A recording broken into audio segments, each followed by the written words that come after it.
안녕하세요. 헤더의 터닝 페이지 헤더입니다. 오늘 제가 준비한 영상은 아카데미 최초 아시아인으로서 두 차례의 감독상을 수상한 감독 이안의 영화 라이프 오브 파이입니다. 이 영화는 2013년 제85회 아카데미 시상식에서 감독상, 촬영상, 시각효과상, 음악상을 수상했습니다. 현재 영화 팬들이 세상에서 가장 완벽한 3D 영화라고 하면 생각나는 두 작품이 있죠. 얼마 전 레디 플레이어 1을 이야기하며 언급했던 영화 아바타, 그리고 지금 리뷰하고 있는 이 작품 라이프 오브 파이를 꼽으실 거예요. 아바타가 3D 영화의 시작을 알렸다면 라이프 오브 파이는 그 시작에 날개를 달아준 영화라고 할 수 있거든요. 1000만 개의 털을 가진 벵골 호랑이 리처드 파커의 모델링을 위해서만 15명의 스태프들이 9개월 동안 매진했다고 해요. 실제 호랑이와 그래픽 호랑이를 교차로 편집해 작업해 탄생한 것이 영화의 두 번째 주인공 리처드 파커였어요. 이외에도 포스트 프로덕션 단계에만 2년의 시간이 걸렸다고 합니다. 영화를 보신 분들이라면 왜 그렇게 오래 걸렸는지 이해하실 거예요. 우선 영화 라이프 오브 파이를 시작하기 전에 앞서 연출을 맡은 헐리우드의 거장 이안 감독에 대한 설명도 빠뜨릴 수 없을 것 같아요. 헐리우드에서 가장 성공한 아시아인 감독이 바로 이 이안 감독이죠.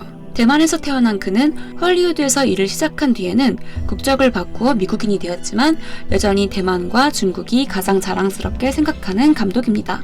수상 경력도 정말 화려한데요. 1995년 센스 앤 센서빌리티 베를린 영화제 최고상 황금곰상을 받았고 2000년 와우 장룡을 통해 외국어 영화 중에서는 헐리우드에서 최고의 흥행을 올렸어요. 이 영화는 아카데미 외국어 영화상 골든글로브 감독상을 수상했어요. 2003년에는 어벤져스에 나오는 그 헐크, 영화 헐크를 제작했고 2005년에는 브로크백 마운틴을 통해 아카데미 감독상, 극색상, 음악상을 받았고 베니스 영화제 최고상인 황금사자상을 받았어요.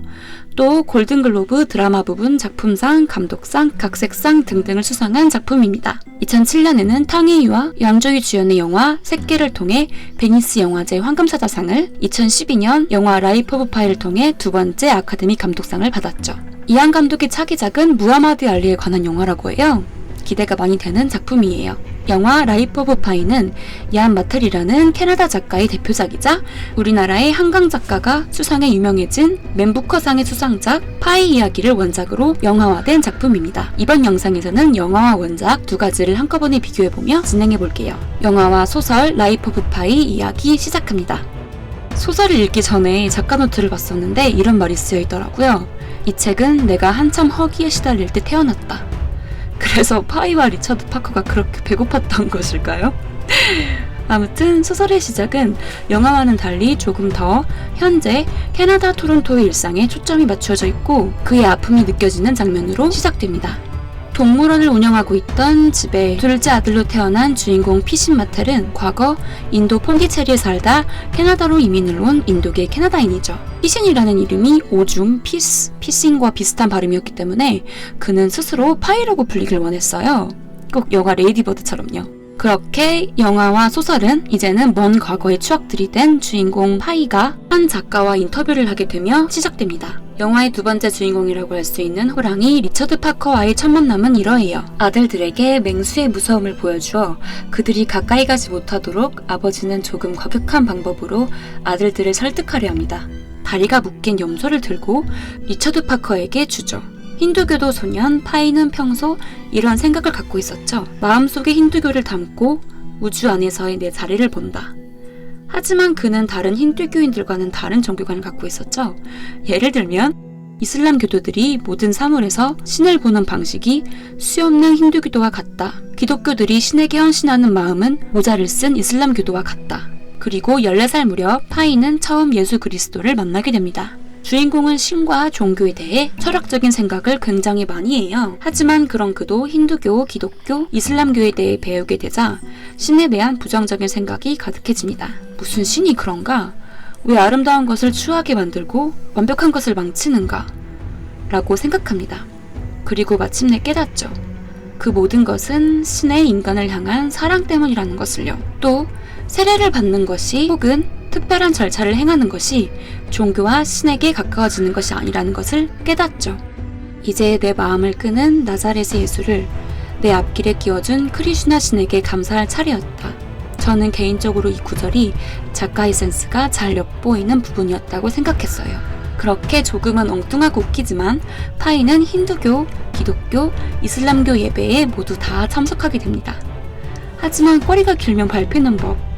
새 종교인들이 파이와 아버지를 찾아오게 되고, 그리고 그들은 파이의 이런 엉뚱함에 대해 이야기하기 시작하죠. 그리고 그들은 유일한 종교는 자신들의 종교뿐이라며 서로 싸우게 됩니다. 그렇게 처음에는 파이의 결정을 난감하게 여겼던 부모님이었지만 그의 생각과 종교를 존중해줍니다.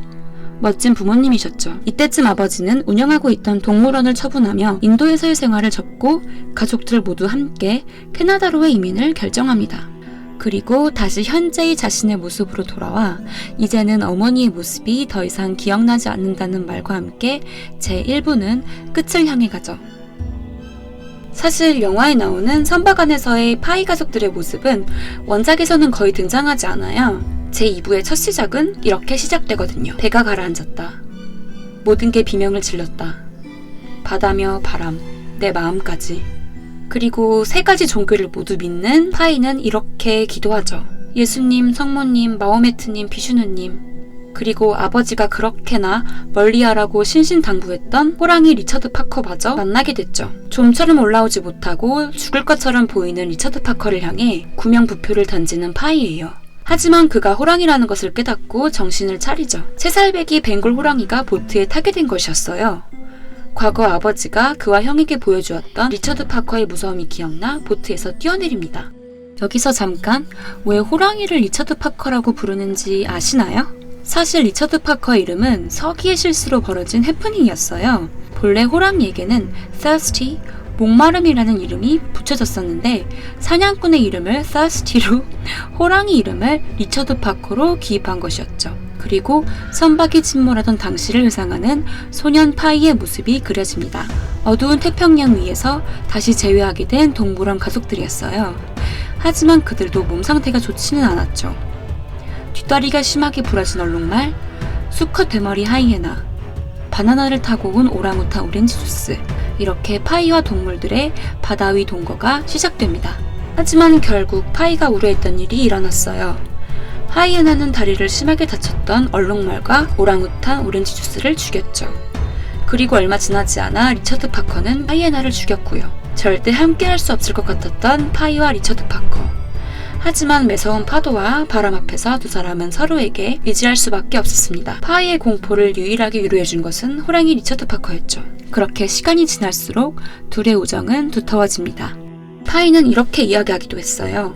리처드 파커, 지금 네가 없다면 난 어찌해야 좋을지 모를 거야. 난 버텨내지 못했을 거야. 희망이 없어서 죽을 거야. 포기하지 마. 내가 육지에 데려다 줄게. 약속할게. 약속한다고. 그리고 그들의 구명보트 위에서의 본격적인 여정이 시작되죠. 얼마의 시간이 지났을까? 사흘 동안 정말 아무것도 먹지 못했던 파이와 리처드 파커는 제정신이 아니게 되었고, 소년 파이는 죽음에 대한 두려움마저 놓아버리게 되었고 죽겠다는 각오를 하게 되죠. 파이는 이렇게 말해요. 가족을 만나는 순간이 평생 가장 행복한 순간이 될 거예요. 이제 모든 걸 사랑이시고 제가 사랑하는 신의 손에 맡깁니다. 그리고 이때 누군가가 말을 걸어와요. 파이와 같은 사람이었죠. 프랑스식 억양으로 말하는 그 사람을 보고 파이는 뒤마거리에 있는 알리앙스 프랑세즈에 다녔을 리는 없고 라고 합니다. 여기서 나오는 알리앙스 프랑세즈는 전 세계에서 프랑스 정부가 불어를 배우려는 외국인들을 위하여 설립한 프랑스 문화원이자 불어 학원입니다. 이렇게 파이는 배고파 죽겠는데도 깨알 개그를 치더라고요. 하지만 맹수였던 리처드 파커는 그 남자를 아주 잔인하게 살해하고 먹어치웁니다. 배가 고팠기 때문이었죠. 그리고 파이 또한 죽을 듯한 허기 때문에 그의 살점을 조금 먹습니다. 그 후 둘은 육지라고 믿고 싶었던 곳에 도착을 하게 되는데요. 바다의 파란색이 아닌 식물의 초록색을 보게 되자 파이는 안도감을 느끼게 됩니다. 하지만 행복도 잠시.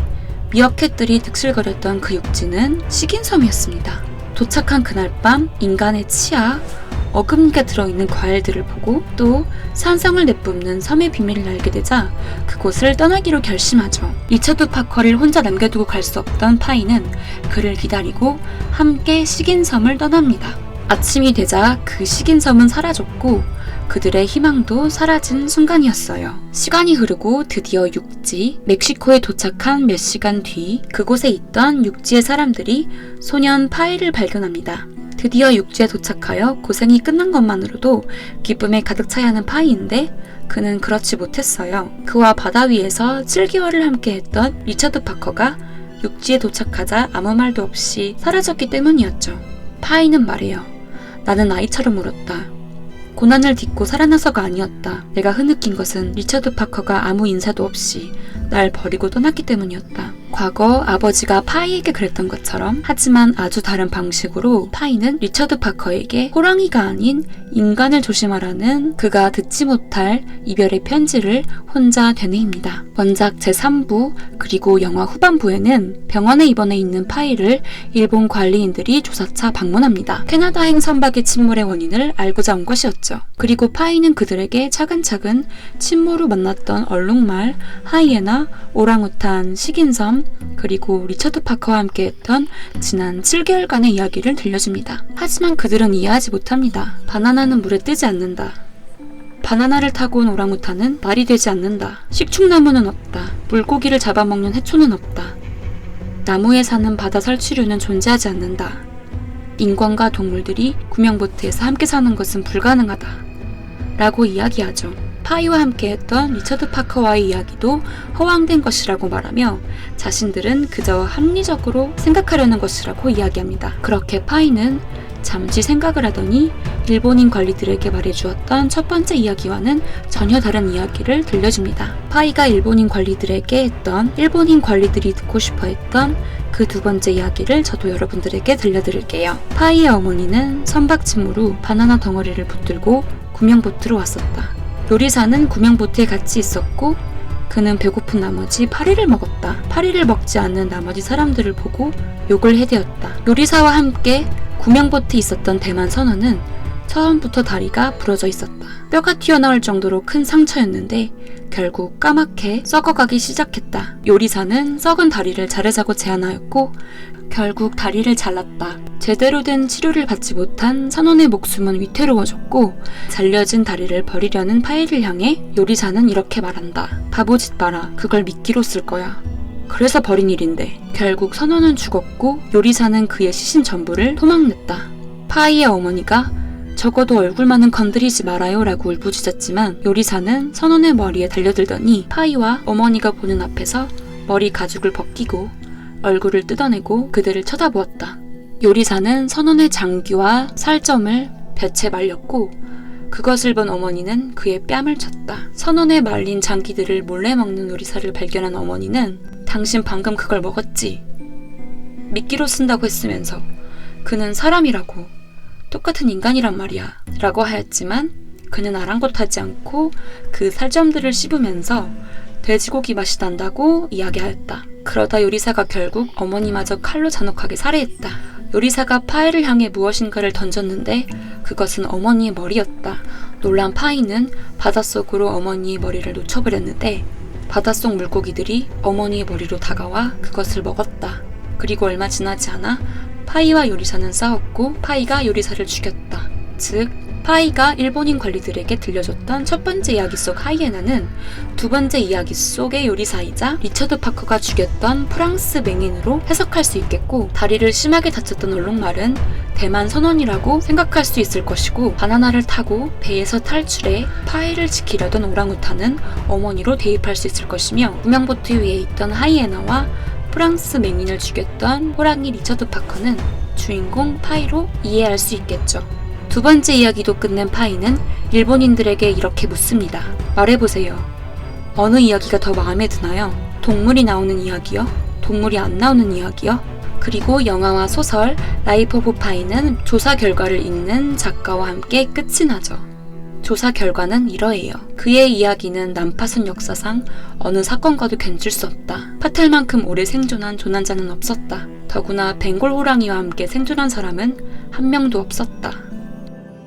여러분들의 생각은 어떠하신가요? 첫 번째 이야기, 동물들과 함께 했던 파이의 이야기가 진실일까요? 아니면 잔혹한 진실, 요리사가 어머니와 대만 선원을 죽였던 그 이야기가 진실이었을까요? 사실 원작보다는 영화에서 조금 더 열린 결말로 엔딩이 난 것 같아요. 하지만 이안 감독이나 원작자 얀마텔 인터뷰를 보면 두 번째 이야기보다는 첫 번째 이야기에 가깝더라고요. 하지만 작품 라이프 오브 파이가 말하고자 하는 점은 첫 번째 이야기가 진실이냐, 두 번째 이야기가 진실이냐는 이야기는 아니에요. 호랑이 리처드 파커와 함께했던 소년 파이의 인생, 파이의 경험, 파이의 성장에 더 의미가 있죠. 저는 영화로 처음 접했을 때에는 두 번째 이야기가 사실이라고 생각했어요. 요리사가 어머니와 선원을 죽였던 그 이야기요. 하지만 원작을 보고 난 뒤에는 첫 번째 이야기가 진실이 아닐까라는 생각이 많이 들었던 것 같아요. 여러분은 어떠하신가요? 댓글로 여러분의 의견 남겨주세요. 소년 파이와 가족들은 새로운 꿈과 희망을 안고 캐나다로 향했습니다. 하지만 그는 하루아침 그 모든 것을 잃어버렸죠. 7개월간의 숨막히는 표류 생활 동안 그는 신을 계속 기억하고 불렀어요. 그리고 마침내 파이는 끝없는 절망을 그에게 선물한 바다를 벗어나게 돼요. 그러나 육지에 도착했음에도 새로운 절망, 리처드 파커와의 이별이 그를 찾아오죠. 하지만 파이는 무너지지 않습니다. 영화 그리고 소설 라이프 오브 파이는 한 고비를 넘기면 더 큰 시련이 다가오는 우리의 삶을 묘사하고 있습니다. 작품 라이프 오브 파이에서는 희망을 상징하는 심볼로서 신과 종교를 사용했지만 작품을 이해하는 우리는 이 희망의 상징을 우리가 소중히 여기는 다른 것으로 대체하여 이해할 수 있겠죠. 파이가 그랬듯 자기 자신 혹은 자기 자신을 상징하는 리처드 파커라고 인식할 수도 있고요. 원작의 작가가 소년의 시각으로 작품 속에서 세 가지 종교를 자연스럽게 녹여낸 점이 정말 감탄스럽습니다. 작품 라이프 오브 파이 저희 한 줄평은 어제 넘어지고 오늘 울고 내일 다쳐도 나는 달린다 입니다. 이 작품은 제가 정말 개인적으로 너무 좋아하는 작품이라서 재개봉을 앞둔 지금 꼭 리뷰 영상을 제작하고 싶었어요. 이번 재개봉하는 영화 라이프 오브 파이 정말 눈이 호강하고 꿈의 세계로 갈 수 있는 그런 작품이니까 구독자 여러분들도 파이의 인생 라이프 오브 파이를 함께 즐기실 수 있길 바래요. 이번 영상 영화 그리고 소설 라이프 오브 파이 재미있게 보셨다면 구독과 좋아요 부탁드릴게요. 저희는 다음 영상에서 꼭 다시 만나요. 안녕.